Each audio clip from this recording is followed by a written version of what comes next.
Vreau să o invit și pe Alina să ne spună și ea câteva cuvinte experiența ei, adică ce poate să ne spună din experiență cu Dumnezeu. Promit că de data asta o să fie mai scurtă decât a fost la comitet. Prietena mea, Alexandra, care ar fi plăcut să fie aici, dar sunt sigură că se uită acum pe internet, are o vorbă care mi-a plăcut foarte mult. A zis că botezul este o formă de a-i da dreptate lui Dumnezeu. Mie mi-a trebuit cam vreo 10 ani și o nuntă ca să-i dau dreptate lui Dumnezeu și o să explic de ce spun asta.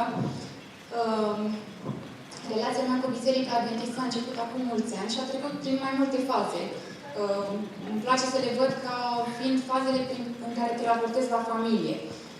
La modul că, la început, mi se părea că biserica e formată din supereroi, așa cum ne uităm la părinți și ne gândim că pot face orice și că nimic nu le poate sta în cale. Și mi se părea că biserica e așa o oază de perfecțiune, în care sunt numai oameni buni, oameni studioși care iubesc pe Dumnezeu. Pe urmă am mai crescut și la fel cum vine adolescența și începem să fim rebeli, să ni se pare că părinții de fapt nu știu ei cum stau lucrurile, la fel s-a întâmplat și cu biserica. Am avut și o perioadă în care, văzând niște lucruri care nu-mi plăceau, adolescentin, am extrapolat la toată biserica și am început să acumulez nemulțumire. Ei, dar, din fericire, vine și vârsta maturității, în care începi să-ți asumi familia și cu bune și cu rele și să-ți dai seama că faci parte din ea și că felul în care arată familia este și o contribuție a ta sau un rezultat al contribuției tale. Și atunci am decis să mă implic. Și spuneam că mi-a trebuit și o nuntă pentru că decizia de a mă boteza mi se pare că seamănă foarte mult cu decizia de a mă căsători. Eu iau foarte greu hotărâri, Beni care e acolo știe și poate să aprobe.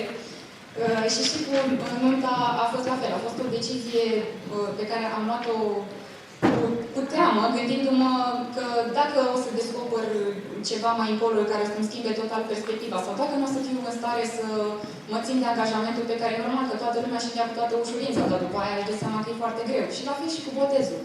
Dacă o să descoper ceva în doctrină, pentru că e imposibil să o știi pe toată înainte să te botezi, care o să-mi schimbe cu totul părerea despre biserică, sau dacă eu nu sunt suficient de bună și atunci sigur o să greșesc cu ceva și o să se aleagă praful de tot legământul meu cu Dumnezeu.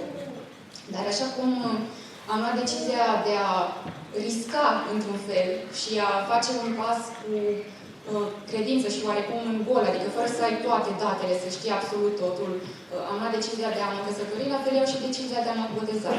Nu știu, nu am nicio garanție în ceea ce mă privește că peste 10 ani o să fiu la fel de ferm angajată față de lucrul ăsta. Dar știu că astăzi sunt și vorba aceea, ajunge zilei în cazul ei. Dacă astăzi sunt, mâine o să fie tot un fel de astăzi. Și de asta fac asta.